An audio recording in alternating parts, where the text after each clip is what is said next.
Kavithamma, good morning.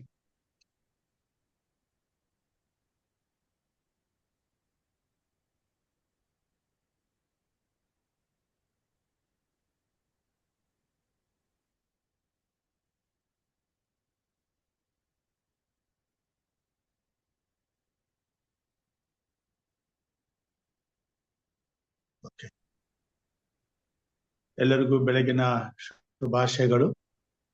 ಕರ್ತನ ಪರಿಶುದ್ಧವಾದ ನಾಮದಲ್ಲಿ ಸ್ತೋತ್ರಗಳನ್ನ ಸಲ್ಲಿಸುತ್ತಾ ಈ ಬೆಳಗಿನ ಜಾವದಲ್ಲಿ ಎಚ್ಚರವಾಗಿದ್ದು ಪ್ರಾರ್ಥಿಸಲು ಕೂಡಿ ಬಂದಿರುವಂತ ದೇವರ ಮಂದಿಗೆ, ದೇವರ ಸಭೆಗೆ, ನಮ್ಮ ಒಡೆಯನು ರಕ್ಷಕನೂ ಆಗಿರುವಂತ ಯೇಸು ಕ್ರಿಸ್ತನ ಮಧುರ ನಾಮದಲ್ಲಿ ಹೃತ್ಪೂರ್ವಕವಾದಂತಹ ಸ್ವಾಗತವನ್ನ ಕೋರುವಂತನಾಗಿದ್ದೇನೆ. ಕರ್ತನು ನಮ್ಮನ್ನ ಆಶೀರ್ವಾದ ಮಾಡಲಿ.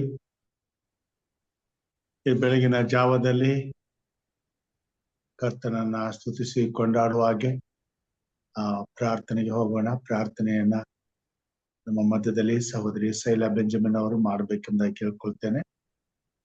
ಸಹೋದರಿ ಶೈಲಾ ಬೆಂಜಮಿನ್ ಅವರು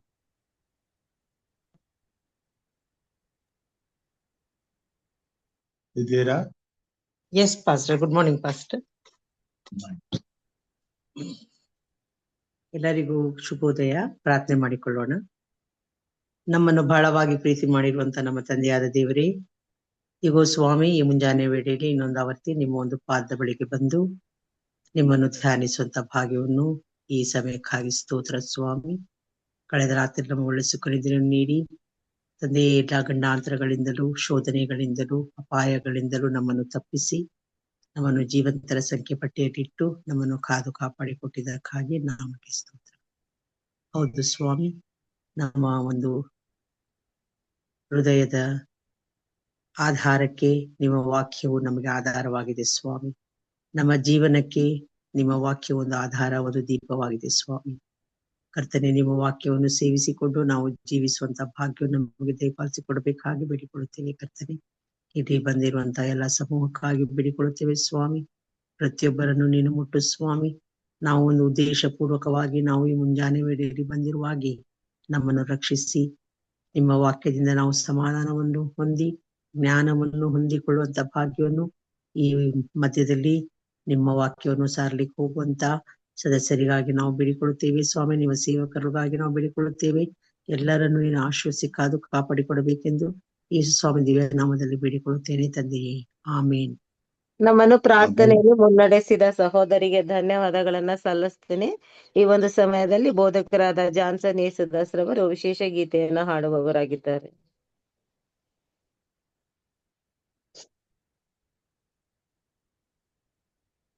ಮಾಸ್ಟರ್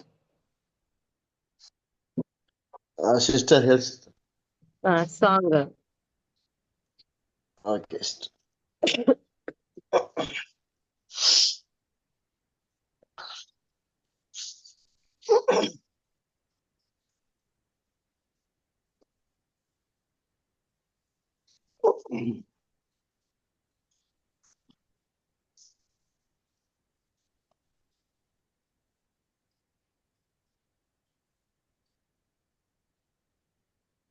ಪಾಸ್ಟರ್ ಸಿಸ್ಟರ್ ಹೇಳ್ತೇನೆ.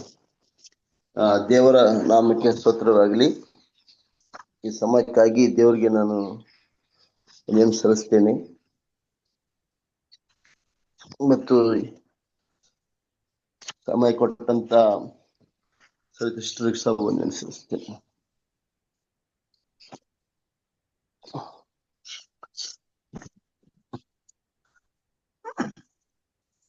ಆಸರೆಯನ್ನು ಕಂಡೆ ಈ ಜಗದಿ ಬಾಸುರ ವಚನ ಉದಾರವನು. ಆಸರೆಯನ್ನು ಕಂಡೆ ಈ ಜಗದಿ ಬಾಸುರ ವಚನ ಉದಾರವನು. ಘಾಸಿಯ ನೀಗಿಸಿ ವಿಶ್ರಮವೀವುದು, ಘಾಸಿಯ ನೀಗಿಸಿ ವಿಶ್ರಮವೀವುದು ಯೇಸುವಿನ ಸಿಲುಬೆ ಈ ಜಗದಿ ಆಸರೆಯನ್ನು ಕಂಡೆ, ಈ ಜಗದಿ ಬಾಸುರ ವಚನ ಉದಾರವನು. ಭೂಪರ ಬೀದಾರು ನಹೆದರೇನೋ, ಭೂಪತಿ ಕರುಣೆಯು ಅಲಗದಲ್ಲೋ. ಭೂಪರ ಬೀದಾರು ನಹೆದರೇನೋ, ಭೂಪತಿ ಕರುಣೆಯು ಅಲಗದಲ್ಲೋ. ಪಾಪ ನಿವಾರಕ ಶಾಪ ವಿಮೋಚಕ, ಪಾಪ ನಿವಾರಕ ಶಾಪ ವಿಮೋಚಕ, ಕಾಪಾಡುವನು ಸತತ ಈ ಜಗದಿ ಆಸರೆಯನ್ನು ಕಂಡೆ, ಈ ಜಗದಿ ಭಾಸುರ ವಚನ ಉದಾರವನು.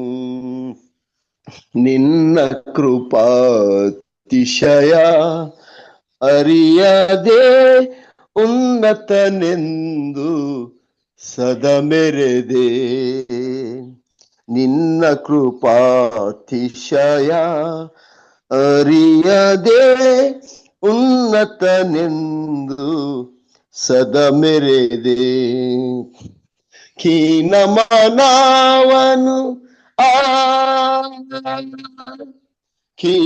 ಖೀನಮನವನು ಕಣ್ಣೀರು ಸುರಿಸೆ, ಖೀನಮನವನು ಕಣ್ಣೀರು ಸುರಿಸೆ, ಮನ್ನಿಸಿ ಕಾದಿಹನೈ ಈ ಜಗದಿ ಆಸರೆಯನ್ನು ಕಂಡೆ, ಈ ಜಗದಿ ಭಾಸುರ ವಚನ ಉದಾರವನು.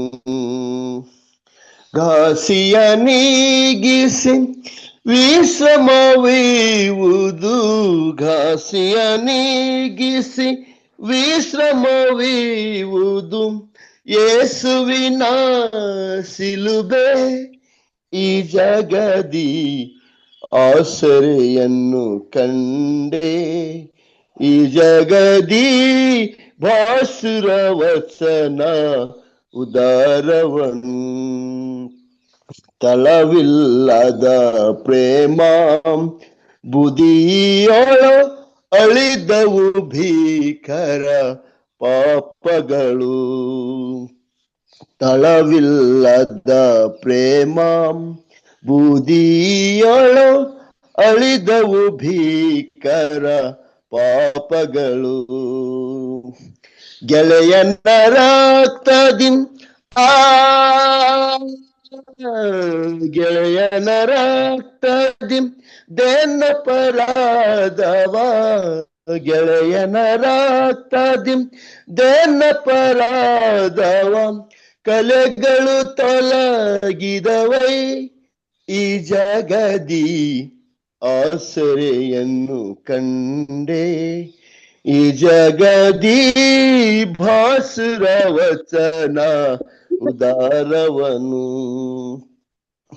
ಸರ್ವಾನುಕೂಲಗಳು ಗತಿಸಲು, ಸರ್ವ ಕಷ್ಟಗಳತಿ ಬಾಧಿಸಲು, ಸರ್ವಾನುಕೂಲಗಳು ಗತಿಸಲು, ಸರ್ವ ಕಷ್ಟಗಳತಿ ಬಾಧಿಸಲು, ಸರ್ವೇಶನ ಕೃಪೆ ಸರ್ವೇಶನ ಕೃಪೆ ಮಾತ್ರವೇ ಸಾಕು, ಸರ್ವೇಶನ ಕೃಪೆ ಮಾತ್ರವೇ ಸಾಕು, ಸರ್ವ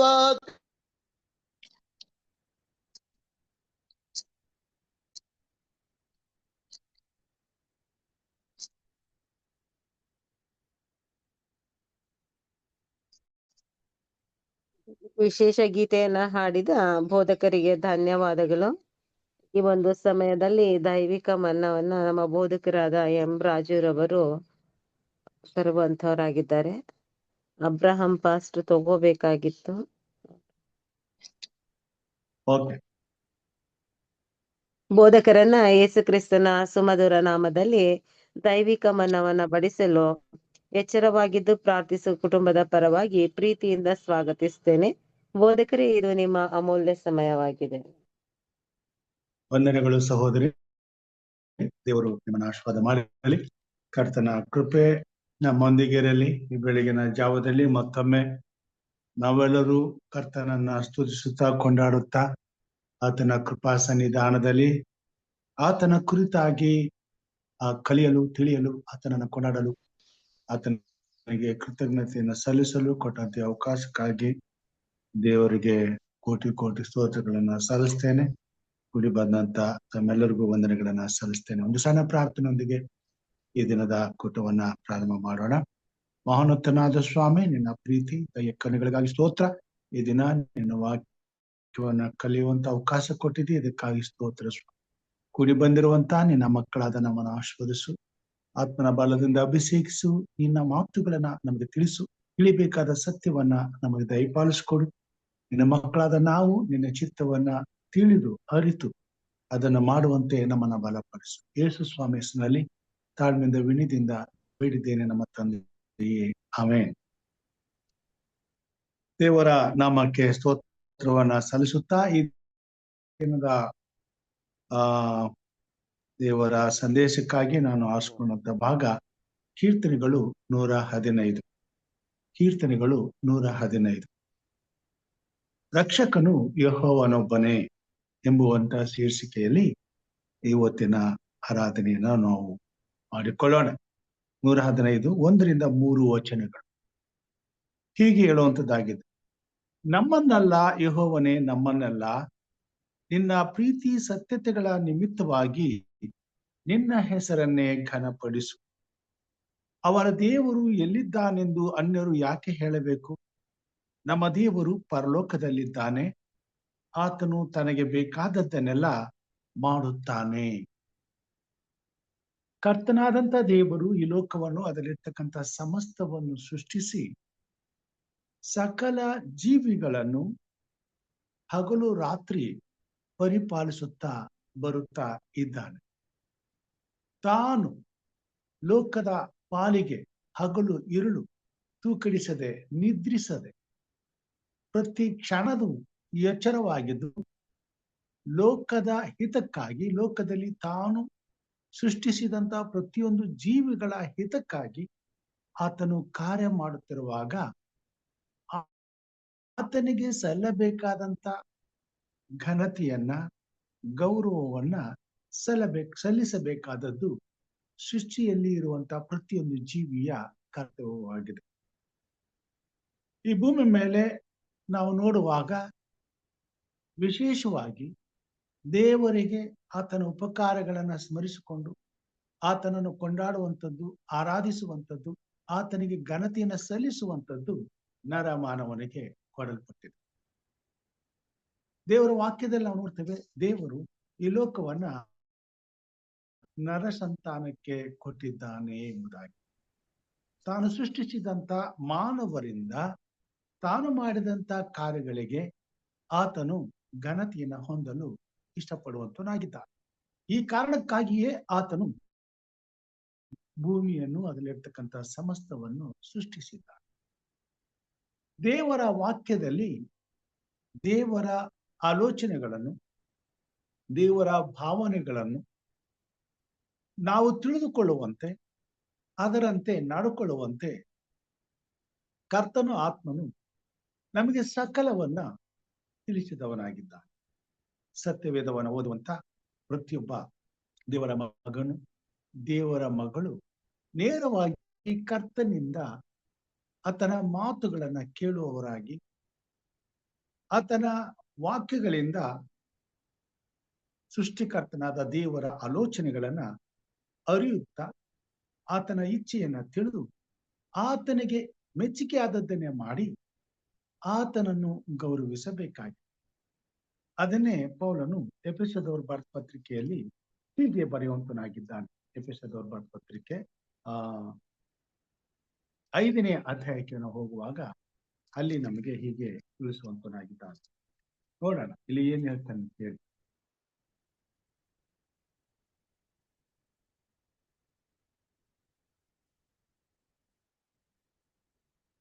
5ನೇ ಅಧ್ಯಾಯ 8ನೇ ವಚನ.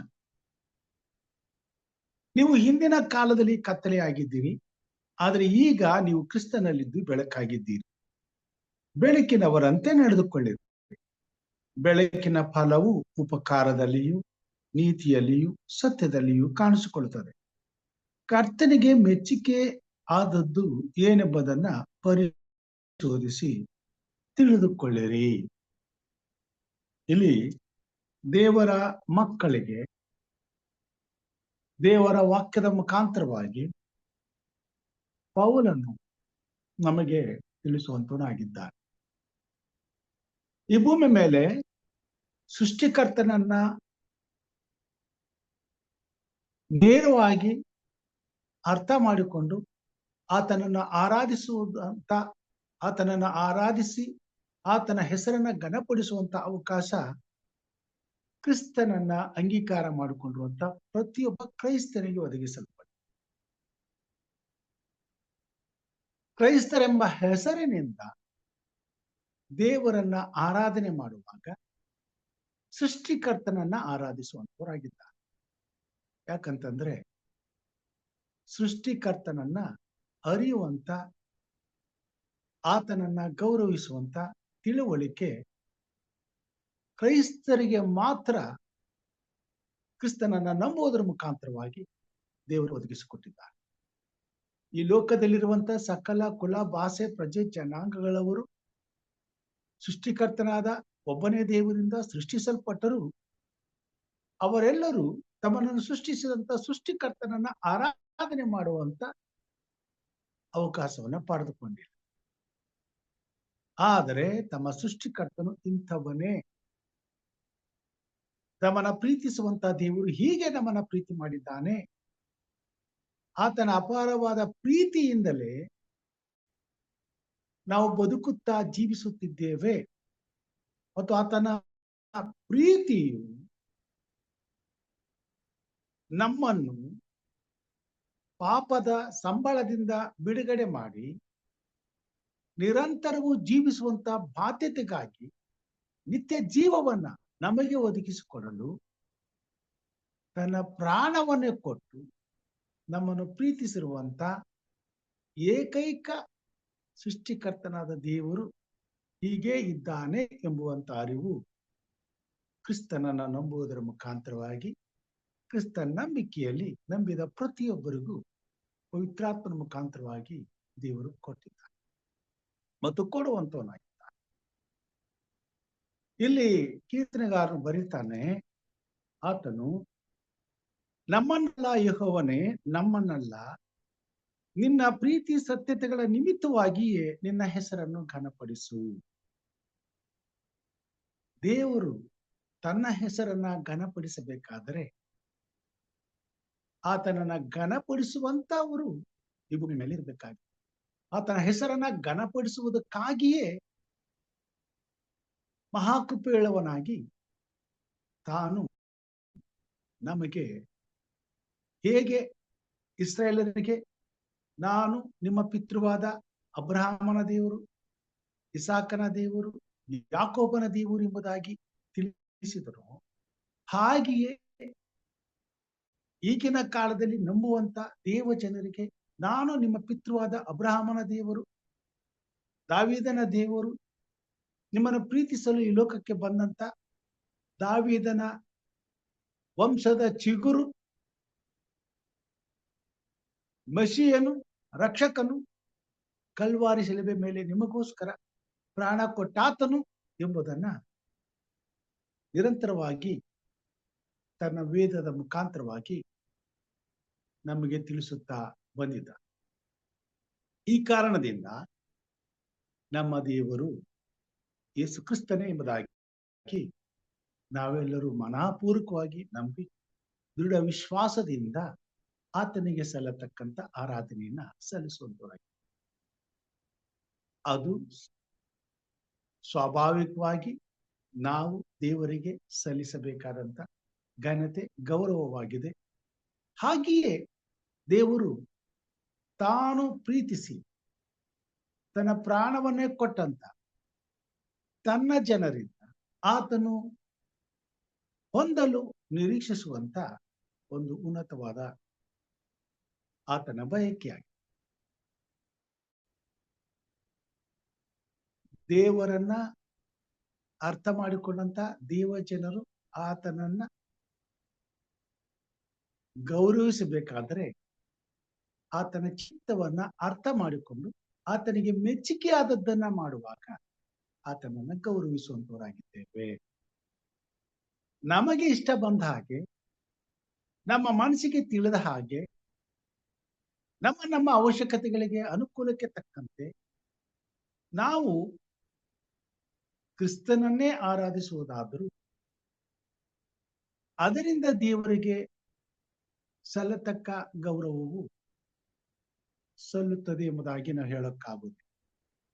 ಯಾಕಂತಂದ್ರೆ ದೇವರು ಆತನನ್ನು ಗೌರವಿಸಲು ನಾವು ಹೀಗೆ ಇರಬೇಕು, ಇದನ್ನೇ ಮಾಡಬೇಕು, ಹೀಗೆ ನಡ್ಕೊಳ್ಳಬೇಕೆಂಬುದಾಗಿ ಬಯಸುವಂತವನಾಗಿದ್ದಾನೆ. ಅದನ್ನೇ ತಾನೇ ಪೌಲನು ಎಫೆಸದ ಪತ್ರಿಕೆಯಲ್ಲಿ ಹೇಳ್ತಾನೆ, ಒಂದು ಕಾಲದಲ್ಲಿ ಆತನನ್ನ ಗೌರವಿಸುವಂಥದ್ದು, ಆತನಿಗೆ ಘನತೆ ಸಲ್ಲಿಸುವುದು ಹೇಗೆ ಎಂಬುವಂಥದ್ದನ್ನು ತಿಳಿಯದೇ ಇದ್ದದ್ದರಿಂದ ನೀವು ಕತ್ತಲೆಯಲ್ಲಿ ಇದ್ದೀರಿ. ಆದ್ರೆ ಈಗ ಬೆಳಕು ಬಂದಿದೆ. ದೇವರ ವಾಕ್ಯವನ್ನ ಓದುವುದರ ಮುಖಾಂತರವಾಗಿ ಕರ್ತನಾದಂತ ದೇವರಿಗೆ ಮಾನವರಾದ ನಮ್ಮಿಂದ ಏನನ್ನ ಅಪೇಕ್ಷಿಸುತ್ತಾನೆ ಎಂಬುದನ್ನ ಪರಿಷ್ಕಾರವಾಗಿ ಆತ್ಮನ ಮುಖಾಂತರವಾಗಿ ತಿಳಿಸುತ್ತಾ ಹೋಗುವಂತವನಾಗಿದ್ದ ಮತ್ತು ತಿಳಿಸುವಂತವನಾಗಿದ್ದ. ಸತ್ಯವೇದವನ್ನು ಓದುವಂತ ಪ್ರತಿಯೊಬ್ಬರು ಕರ್ತನಿಗೆ ಮೆಚ್ಚುಗೆಯಾದದ್ದು ಏನೆಂಬುದನ್ನ ಖಂಡಿತವಾಗಿ ನಿಶ್ಚಯವಾಗಿ ಅರ್ಥ ಮಾಡಿಕೊಳ್ಳುವ ಹಾಗೆ ದೇವರು ಮಾಡ್ತಾರೆ. ಒಳ್ಳೆಯದು ಇಂಥದ್ದೇ ಎಂಬುದಾಗಿ ನಮಗೆ ತಿಳಿಸ್ತಾರೆ. ದೇವರಿಗೆ ಮೆಚ್ಚುಗೆಯಾದದ್ದು ಇಂಥದ್ದೇ ಎಂಬುದಾಗಿ ನಮಗೆ ತಿಳಿಸ್ತಾರೆ. ಹೀಗೆ ದೇವರಿಗೆ ಮೆಚ್ಚುಗೆ ಆಗಿರುವಂಥದ್ದು ಇಂಥದ್ದೇ ಎಂಬುದಾಗಿ ಹೇಳಿದಾಗ ಅದನ್ನೇ ನಾವು ಮಾಡಬೇಕಾದದ್ದು ನಮ್ಮ ಕರ್ತವ್ಯವಾಗಿದೆ. ಆತನಿಗೆ ಮೆಚ್ಚುಗೆ ಆದದ್ದನ್ನ ಮಾಡಿದಾಗ ಮಾತ್ರ ಆತನನ್ನ ಸಂತೋಷಪಡಿಸ್ತೇವೆ, ಆತನನ್ನ ತೃಪ್ತಿಪಡಿಸ್ತೇವೆ. ಹೀಗೆ ಆತನನ್ನ ಸಂತೋಷಪಡಿಸುವುದರ ಮುಖಾಂತರವಾಗಿ, ತೃಪ್ತಿಪಡಿಸುವುದರ ಮುಖಾಂತರವಾಗಿ ಆತನನ್ನು ಘನಪಡಿಸುತ್ತೇವೆ. ದೇವರಿಗೆ ಮೆಚ್ಚುಗೆ ಆದದ್ದನ್ನೇ ಮಾಡಿದಾಗ, ದೇವರಿಗೆ ಮೆಚ್ಚುಗೆ ಆದದ್ದೇನು ಅದನ್ನ ಸತ್ಯವೇದದಲ್ಲಿ ನಮ್ಮ ಮೀಕನು ಬರೆದಂತ ಸುವಾರ್ತೆ ಹೋಗುವಾಗ, ಪ್ರವಾದನೆಗೆ ಹೋಗುವಾಗ ಅಲ್ಲಿ ಹೀಗೆ ಬರೆಯುವಂತನಾಗಿದ್ದ. ಮೀಕನು ಬರೆದಂತ ಪ್ರವಾದನೆ 6ನೇ ಅಧ್ಯಾಯಕ್ಕೆ ಹೋದಾಗ 8ನೇ ವಚನದಲ್ಲಿ ಹೀಗೆ ಹೇಳ್ತಾನೆ, ಮನುಷ್ಯನೇ ಒಳ್ಳೆಯದು ಇಂಥದೇ ಎಂದು ಯೆಹೋವನು ನಿನಗೆ ತೋರಿಸಿದ್ದಾನಷ್ಟೇ. ನ್ಯಾಯವನ್ನು ಆಚರಿಸುವುದು, ಕರುಣೆಯಲ್ಲಿ ಆಸಕ್ತನಾಗಿರುವುದು, ನಿನ್ನ ದೇವರಿಗೆ ನಮ್ರವಾಗಿ ನಡೆದುಕೊಳ್ಳುವುದು, ಇಷ್ಟನ್ನೇ ಹೊರತು ಯೆಹೋವನು ನಿನ್ನಿಂದ ಇನ್ನೇನನ್ನು ಅಪೇಕ್ಷಿಸುವನು. ಇದನ್ನೇ ತಾನೇ ದೇವರು ನಮ್ಮಿಂದ ಅಪೇಕ್ಷಿಸ್ತಾನೆ. ನ್ಯಾಯವನ್ನ ಆಚರಿಸುವುದು, ಕರುಣೆಯಲ್ಲಿ ಆಸಕ್ತನಾಗಿರುವುದು, ನಿಮ್ಮ ದೇವರಿಗೆ ನಮ್ರವಾಗಿ ನಡೆದುಕೊಳ್ಳುವುದು. ಈ 3 ವಿಷಯಗಳು. ಯಾಕೆ ಇದನ್ನ ದೇವರು ನಮ್ಮಿಂದ ಅಪೇಕ್ಷಿಸ್ತಾನೆ?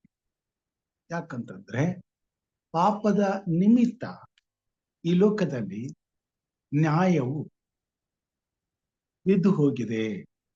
ಎರೆಮೀನು ಬರುತ್ತಾನೆ, ನ್ಯಾಯವು ಚಾವಡಿಯಲ್ಲಿ ಬಿದ್ದು ಹೋಗಿದೆ. ನ್ಯಾಯ ಅಂದ್ರೆ ಅಕ್ರಮವಾಗಿ ನಡ್ಕೊಳ್ಳುವುದನ್ನ ಬಿಟ್ಟು ನೀತಿಯನ್ನ ಅನುಸರಿಸ್ತಕ್ಕಂಥದ್ದು. ಈ ಲೋಕದಲ್ಲಿ ಇವತ್ತು ಎಲ್ಲಿ ಹೋದರೂ ಪ್ರತಿಯೊಬ್ಬ ಮನುಷ್ಯನು ಅನುಭವಿಸುವುದು ಬರೀ ಅಕ್ರಮವನ್ನು. ಪ್ರತಿಯೊಂದು ವಿಷಯದಲ್ಲಿ ಯಾರು ಎಲ್ಲೂ ನ್ಯಾಯಯುತವಾಗಿ ನಡ್ಕೊಳ್ಳುವುದನ್ನ ಮರೆತು ಬಡವ ಬಲ್ಲಿದ ಎಂಬ ಭೇದವಿಲ್ಲದೆ ಅನ್ಯಾಯಕ್ಕೆ ಒಳಗಾಗುತ್ತಿದ್ದಾರೆ ಮತ್ತು ಅನ್ಯಾಯಗಳನ್ನೇ ಮಾಡುತ್ತಾ ಬದುಕುವಂತವರಾಗಿದ್ದಾರೆ. ಅನ್ಯಾಯವನ್ನ ಮಾಡದೆ ಇಂದಿನ ದಿನಮಾನಗಳಲ್ಲಿ ಬದುಕುವುದೇ ಕಷ್ಟವಾಗ್ಬಿಟ್ಟಿದೆ. ದೇವರು ನ್ಯಾಯವಂತನಾಗಿ ತನ್ನ ಮಕ್ಕಳು ನ್ಯಾಯವನ್ನೇ ಅನುಸರಿಸಬೇಕೆಂಬುದಾಗಿ ಬಯಸುವವನಾಗಿ ತನ್ನ ಪರಿಶುದ್ಧವಾದಂತ ನೀತಿಯ ಸ್ವಭಾವವನ್ನ ಲೋಕವೆಲ್ಲ ಕೆಟ್ಟು ಹೋಗಿದ್ದು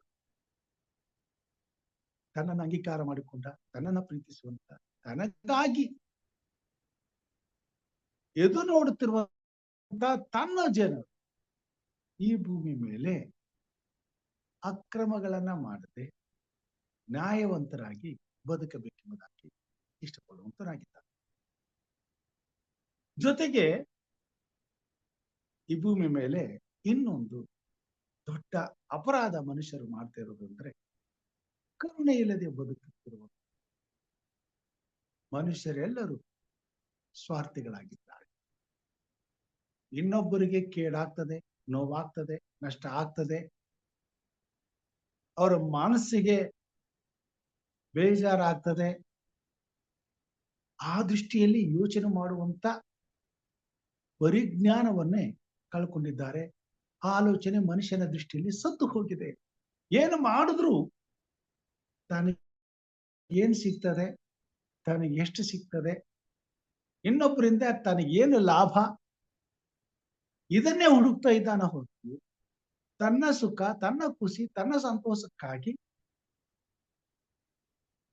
ಎಂತಹ ಅಪರಾಧವನ್ನ ಮಾಡಲು ಸಿದ್ಧನಾಗಿ ನೆರೆಯವರ ಇತರ ಜೀವಿತದಲ್ಲಿ ಎಂತ ಘೋರವಾದಂತ ಅನ್ಯಾಯಗಳು ನಡೆದು ಹೋದರು ಅದನ್ನ ಲೆಕ್ಕಿಸದೆ ತನ್ನ ಹಿತಕ್ಕಾಗಿಯೇ ಹಂಬಲಿಸುತ್ತಾ ಹಗಲು ರಾತ್ರಿ ಕಳೆಯುವಂತನಾಗಿದ್ದಾನೆ. ಇವತ್ತಿನ ಲೋಕದಲ್ಲಿ ಬದುಕುವ ಪ್ರತಿಯೊಬ್ಬನು ಕರುಣೆ ಇಲ್ಲದೆ ಬದುಕುವಂತನಾಗಿದ್ದಾನೆ. ಈ ಲೋಕದಲ್ಲಿ ದೇವರು ತನ್ನ ಉನ್ನತವಾದಂತ, ಶ್ರೇಷ್ಠವಾದಂತ, ಅತಿಶಯವಾದಂತ, ಗುಣವಾದಂತ ಕರುಣೆಯನ್ನ ಇತರರಿಗೆ ತಿಳಿಸಬೇಕಾದದ್ದು ತಾನು ಆರಿಸಿಕೊಂಡಂತ, ತನ್ನನ್ನು ದೇವರಾಗಿ ಆರಿಸಿಕೊಂಡಂತ ತನ್ನ ಜನರಿಂದ ಸಿಗಬೇಕೆಂಬುದಾಗಿ ಬಯಸುತ್ತಾನೆ. ಮೂರನೇದಾಗಿ ನೋಡುವಾಗ ನಿನ್ನ ದೇವರಿಗೆ ನಮ್ರವಾಗಿ ನಡೆದುಕೊ, ದೇವರಿಗೆ ಭಯಭಕ್ತಿಯುಳ್ಳವರಾಗಿ ನಡೆದುಕೊ. ಈ ಭೂಮಿ ಮೇಲೆ ಎಲ್ಲರೂ ಭಯಭಕ್ತಿಯನ್ನು ತೋರಿಸ್ತಾರೆ. ಆದ್ರೆ ಸೃಷ್ಟಿಕರ್ತನಾದ ದೇವರಿಗೆ ಸಲ್ಲಿಸುವಂತ ಭಯಭಕ್ತಿ ಅದು ವಿಶೇಷವಾದ. ಲೋಕದವರು ತೋರಿಸುವಂತ ಭಯಭಕ್ತಿ ಅಲ್ಲ, ಅದನ್ನು ಕೂಡ ಲಾಭಕ್ಕಾಗಿಯೇ ಈ ಭೂಮಿ ಮೇಲೆ ಮನುಷ್ಯನು ತೋರಿಸುವಂತವನಾಗಿದ್ದ. ದೇವರಿಗೆ ಏನೇ ಮಾಡಿದ್ರು, ಕಾಣಿಕೆ ಕೊಟ್ರು, ಅಭಿಷೇಕ ಮಾಡಿದ್ರು, ಆರಾಧನೆ ಮಾಡಿದ್ರು, ಅದರಿಂದ ಲಾಭವನ್ನು ಹುಡುಕಿ ಲಾಭಕ್ಕಾಗಿಯೇ ದೇವರನ್ನ ಆರಾಧನೆ ಮಾಡ. ಆದ್ರೆ ದೇವರ ಮಕ್ಕಳು ಲಾಭಕ್ಕಾಗಿ ಅಲ್ಲ, ನಷ್ಟವಾದರೂ ದೇವರಿಗೆ ಸಲ್ಲತಕ್ಕಂತ ಭಯ ಭಕ್ತಿಯನ್ನ, ಘನತೆ, ಗೌರವವನ್ನ ಸಲ್ಲಿಸಬೇಕಾಗಿದೆ. ಅದು ಹೇಗೆ ಏನು ಎಂಬುದನ್ನ ದೇವರ ವಾಕ್ಯದಲ್ಲಿ ಮಾತ್ರ ಹುಡುಕುವವರಿಗೆ ದೇವರು ತೋರಿಸಿಕೊಡುವಂತ. ನಷ್ಟವಾದರೂ ದೇವರನ್ನ ಆರಾಧನೆ ಮಾಡಬೇಕೆಂಬುವಂತ ಮನಸ್ಥಿತಿಯ ಮಾನವರಾದ ನಮಗೆ ಕಲಿಸಿಕೊಡುವುದಕ್ಕಾಗಿಯೇ ದೇವರು ಈ ಲೋಕವು ತನ್ನದೇ ಆದ ರೀತಿಯಲ್ಲಿ ದೇವರನ್ನ ಆರಾಧನೆ ಮಾಡುವಂತ ಕಾರ್ಯದಲ್ಲಿ ತೊಡಗಿದ್ರು ತನ್ನ ವಿಶೇಷವಾದಂತ ಜನಾಂಗ, ತನ್ನ ಮಕ್ಕಳು ತನ್ನದೇ ಆದಂತ ದಿನದಲ್ಲಿ, ತಾನು ಮೆಚ್ಚಿದಂತ ದಿನದಲ್ಲಿ ತನ್ನನ್ನು ಆರಾಧಿಸಬೇಕೆಂಬುದಾಗಿ ನಮ್ಮ ಮುಂದೆ ಇಟ್ಟಿದ್ದಾರೆ. ದೇವರ ವಾಕ್ಯದಲ್ಲಿ ನಾವು ನೋಡ್ತೇವೆ, ಮನುಷ್ಯನೇ ಒಳ್ಳೆಯದು ಇಂಥದೇ ಎಂದು ಯೆಹೋವನು ನಿನಗೆ ತೋರಿಸಿದ್ದಾನಷ್ಟೇ. ನ್ಯಾಯವನ್ನ ಆಚರಿಸುವುದು, ಕರುಣೆಯಲ್ಲಿ ಆಸಕ್ತನಾಗಿರುವುದು, ನಿನ್ನ ದೇವರಿಗೆ ನಮ್ರವಾಗಿ ನಡ್ಕೊಳ್ಳು. ಈ 3 ವಿಷಯಗಳಲ್ಲಿ ದೇವರ ಮಕ್ಕಳಾದಂತ ನಾವು ದೇವರನ್ನ ಚಿತ್ತವನ್ನ ಅರಿತು ಆತನನ್ನ ಗೌರವಿಸಬೇಕಾಗಿದೆ, ಆತನನ್ನ ಘನಪಡಿಸಬೇಕಾಗಿದೆ, ಆತನನ್ನ ಮಹಿಮೆ ಪಡಿಸಬೇಕಾಗಿದೆ. ಪೌಲನು ಇಲ್ಲಿ ಈ ಮಾತುಗಳನ್ನು ಹೇಳ್ತಾನೆ 15ನೇ ವಚನದಲ್ಲಿ, 5ನೇ ಅಧ್ಯಾಯ 15ನೇ ವಚನದಲ್ಲಿ ಹೇಳ್ತಾನೆ, ಆದ ಕಾರಣ ನೀವು ನಡ್ಕೊಳ್ಳುವ ರೀತಿಯನ್ನು ಕುರಿತು ಚೆನ್ನಾಗಿ ನೋಡಿಕೊಳ್ಳಿರಿ. ಜ್ಞಾನವಿಲ್ಲದವರಾಗಿರದೆ ಜ್ಞಾನವಂತರಾಗಿರಿ. ಈ ದಿನಗಳು ಕೆಟ್ಟವುಗಳಾಗಿವೆ. ಆದುದರಿಂದ ಕಾಲವನ್ನು ಸುಮ್ಮನೆ ಕಳಕೊಳ್ಳದೆ ಅದನ್ನು ಬೆಲೆಯುಳ್ಳದ್ದೆಂದು ಉಪಯೋಗಿಸಿಕೊಳ್ಳಿರಿ ಮತ್ತು ಬುದ್ಧಿಹೀನರಾಗಿ ನಡೆಯದೆ ಕರ್ತನ ಚಿತ್ತವೇನೆಂಬುದನ್ನು ವಿಚಾರಿಸಿ ತಿಳಿದವರಾಗಿರ್ರಿ. ಮುಂದೆ ಹೇಳ್ತಾನೆ, ಮದ್ಯಪಾನ ಮಾಡಿ ಮತ್ತರಾಗಿ ಬೇಡಿರಿ, ಅದರಿಂದ ಪಟಿಂಗತನವು ಹುಟ್ಟುತ್ತದೆ. ಆದರೆ ಪವಿತ್ರಾತ್ಮ ಭರಿತರಾಗಿದ್ದು ಕೀರ್ತನೆಗಳಿಂದಲೂ ಆತ್ಮ ಸಂಬಂಧವಾದ ಪದಗಳಿಂದಲೂ ಒಬ್ಬರಿಗೊಬ್ಬರು ಮಾತಾಡಿಕೊಳ್ಳುತ್ತಾ ನಿಮ್ಮ ಹೃದಯಗಳಲ್ಲಿ ಕರ್ತನಿಗೆ ಗಾನ ಮಾಡುತ್ತಾ ಕೀರ್ತನೆ ಹಾಡುತ್ತಾ ಯಾವಾಗಲೂ ಎಲ್ಲ ಕಾರ್ಯಗಳಿಗೋಸ್ಕರ ನಮ್ಮ ಕರ್ತನಾದ ಯೇಸು ಕ್ರಿಸ್ತನ ಹೆಸರಿನಲ್ಲಿ ತಂದೆಯಾದ ದೇವರಿಗೆ ಸ್ತೋತ್ರ ಮಾಡುತ್ತಾ ಕ್ರಿಸ್ತನಿಗೆ ಭಯಪಡುವವರಾಗಿದ್ದು ಒಬ್ಬರನ್ನೊಬ್ಬರು ವಿನಯವುಳ್ಳವರಾಗಿ ನಡೆದುಕೊಳ್ಳಿರಿ. ಒಬ್ಬರಿಗೊಬ್ಬರು ವಿನಯವುಳ್ಳವರಾಗಿ ನಡ್ಕೊಳ್ರಿ. ಈ ಲೋಕದಲ್ಲಿ ಲೋಕವು ಜೀವಿಸುತ್ತಿರುವಂತಹ ಜೀವಿತವನ್ನ ಅನುಭವಿಸುವಂಥದ್ದು ದೇವರ ಮಕ್ಕಳ ಪಾಲಿಗೆ ದೇವರು ಕೊಟ್ಟಿದೆ. ಯಾಕಂತಂದ್ರೆ ದೇವರನ್ನ ಪ್ರೀತಿಸಲು ಅಂಗೀಕಾರ ಮಾಡಿಕೊಂಡಂತ ಆರಿಸಿಕೊಂಡಂತ ದೇವರ ಜನಾಂಗವು ದೇವರ ಚಿತ್ತಕ್ಕೆ ತಕ್ಕಂತೆ ಆತನನ್ನ ಘನಪಡಿಸಿ ಆತನನ್ನ ಮಹಿಮೆಪಡಿಸುವುದಕ್ಕಾಗಿ ಆರಿಸಲ್ಪಟ್ಟವರಾಗಿದ್ದಾರೆ.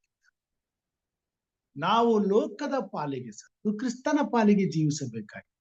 ಕ್ರಿಸ್ತನಿಗೆ ಮೆಚ್ಚುಗೆಯಾದ ಕಾರ್ಯಗಳನ್ನು ಆರಿಸಿಕೊಂಡು ಅದನ್ನೇ ಮಾಡುತ್ತಾ ಜೀವಿಸಲು ನಮ್ಮ ಜೀವಿತದ ಪ್ರತಿಯೊಂದು ಕ್ಷಣವನ್ನು ದೇವರು ನವೀಕರಿಸುತ್ತಾ ದೃಢೀಕರಿಸುತ್ತಾ ಮತ್ತೊಂದು ದಿನ ಬೆಳಗಿನ ಜಾವದಲ್ಲಿ ಎದ್ದು ಆತನನ್ನ ಕೊಂಡಾಡುವಂತ ಅವಕಾಶವನ್ನ ನಮಗೆ ಕೊಟ್ಟಿದ್ದಾರೆ. ಆತನ ಪರಾಂಬರಿಕೆ, ಆತನ ನಡೆಸುವಿಕೆ ವಿಶೇಷವಾಗಿ ತಾನು ಆರಿಸಿಕೊಂಡಂತ ಜನರಿಗೆ ವಿಶೇಷವಾದದ್ದು. ಇತರರಿಗೆ ಸಿಗತಕ್ಕಂತ ಈ ಜೀವಿತ ಕಾಲಗಳಕ್ಕಿಂತ ಕ್ರಿಸ್ತನನ್ನ ಪ್ರೀತಿಸಿ ನಂಬಿ ಆರಾಧನೆ ಮಾಡ್ತಕ್ಕಂಥ ದೇವ ಜನರಿಗೆ ಸಿಗುವಂತ ಪ್ರತಿಯೊಂದು ಕ್ಷಣವು ವಿಶೇಷವಾದದ್ದು. ಯಾಕಂತಂದ್ರೆ ಈ ಜೀವಿತದ ಆಯಗಳು ವ್ಯಕ್ತಿತ್ವಕ್ಕೆ ನಮ್ಮನ್ನ ನಡೆಸಲು ಒಂದೊಂದು ಮೆಟ್ಟಿಲಾಗಿದೆ. ಅದಕ್ಕಾಗಿಯೇ ಪೌಲನು ಇಲ್ಲಿ ಹೀಗೆ ಬರೀತಾನೆ, ನೀವು ಹಿಂದಿನ ಕಾಲದಲ್ಲಿ ಕತ್ತಲೆಯಲ್ಲಿದ್ರಿ, ಹೀಗೆ ಬೆಳಕಿನವರಾಗಿದ್ದೀರಿ.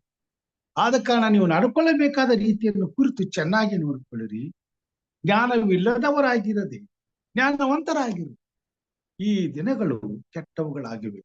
ಆದುದರಿಂದ ಕಾಲವನ್ನು ಸುಮ್ಮನೆ ಕಳಕೊಳ್ಳದೆ ಅದನ್ನು ಬೆಲೆಯುಳ್ಳದ್ದೆಂದು ಉಪಯೋಗಿಸಿಕೊಳ್ಳಿರಿ. ಎವ್ರಿ ಮೂಮೆಂಟ್, ಪ್ರತಿಯೊಂದು ಕ್ಷಣವು ಕ್ರೈಸ್ತಿಯ ಜೀವಿತದಲ್ಲಿ ಅತ್ಯಮೂಲ್ಯವಾಗಿದೆ. ಏನಕ್ಕೆ? ದೇವರನ್ನ ಘನಪಡಿಸುವುದಕ್ಕೆ, ದೇವರನ್ನ ಮಹಿಮೆ ಪಡಿಸುವುದಕ್ಕೆ, ಸೃಷ್ಟಿಸಿದಂತ ಸೃಷ್ಟಿಕರ್ತನಿಗೆ ಆತನಿಗೆ ಮೆಚ್ಚುಗೆಯಾದದನ್ನ ಮಾಡಿ ಆತನನ್ನ ತೃಪ್ತಿಪಡಿಸುವುದಕ್ಕೆ. ಅದಕ್ಕಾಗಿ ನಾವು ಈ ಲೋಕದಲ್ಲಿ ಬದುಕುತ್ತಿದ್ದೇವೆ, ಜೀವಿಸುತ್ತಿದ್ದೇವೆ. ಅದಕ್ಕಾಗಿ ಸ್ವಾಮಿ ನಮ್ಮನ್ನ ಆರಿಸಿಕೊಂಡಿದ್ದಾನೆ. ಲೋಕವೆಲ್ಲ ಕತ್ತಲೆಯಲ್ಲಿ,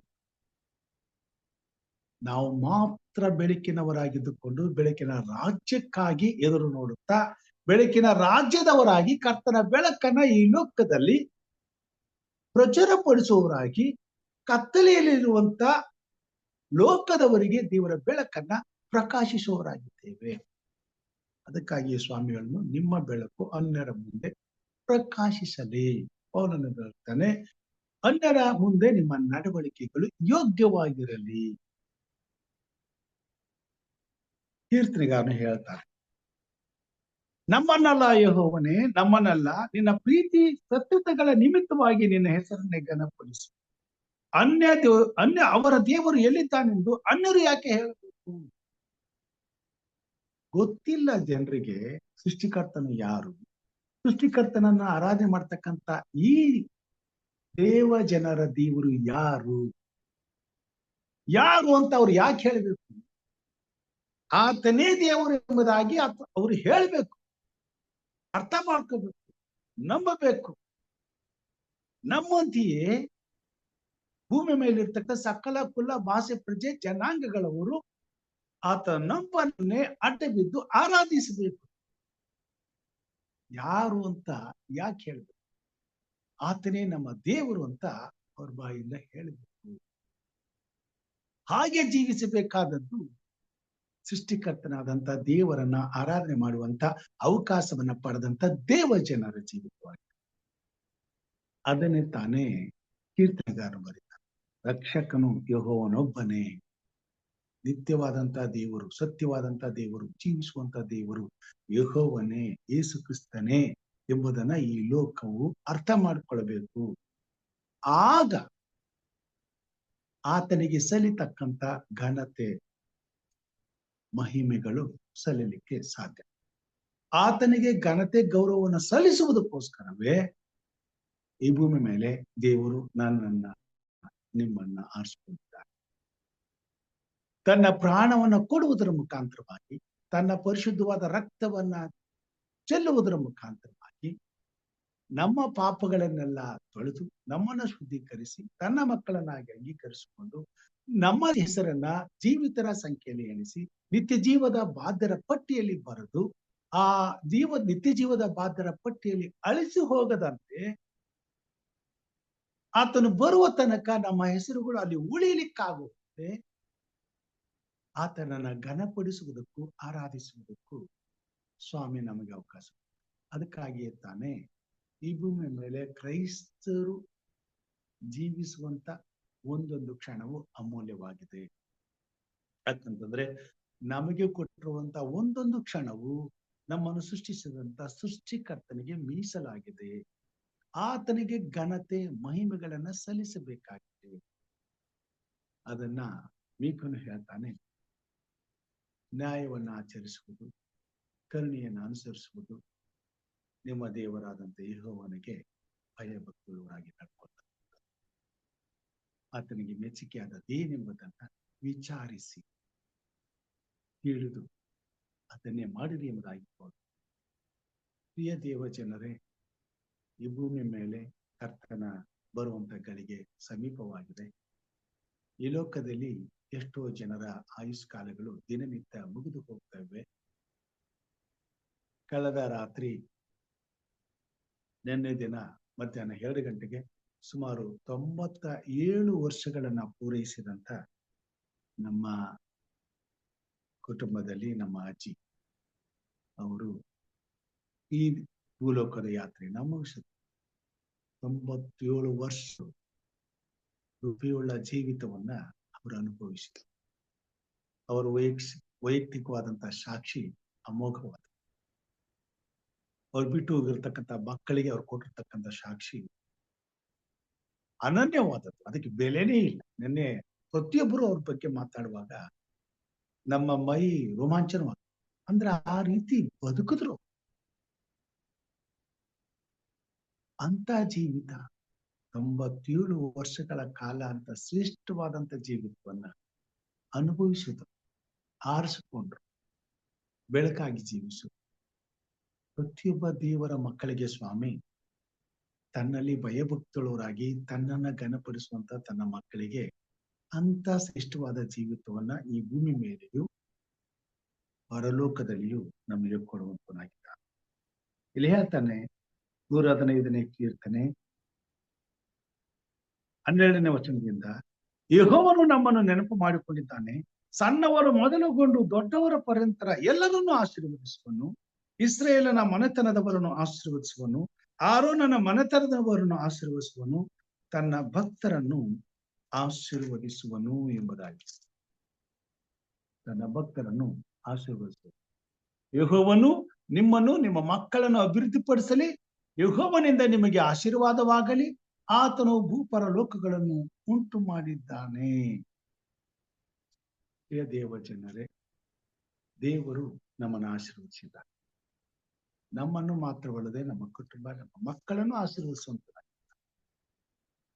ಆತನ ಆಶೀರ್ವಾದವನ್ನು ಅನುಭವಿಸುವಂತ ದೇವರ ಮಕ್ಕಳಾದಂತ ನಮ್ಮಿಂದ ಆತನ ಚಿತ್ತವೇನೆಂಬುದನ್ನ ತಿಳಿದು ಆತನಿಗೆ ಸಲ್ಲತಕ್ಕಂತ ಘನತೆ ಗೌರವವನ್ನ ಸಲ್ಲಿಸಲು ಜೀವಿಸುವುದಕ್ಕೋಸ್ಕರ ಸ್ವಾಮಿ ನಮ್ಮನ್ನು ಆಶೀರ್ವದಿಸುವಂತಾಗಿದ್ದಾನೆ.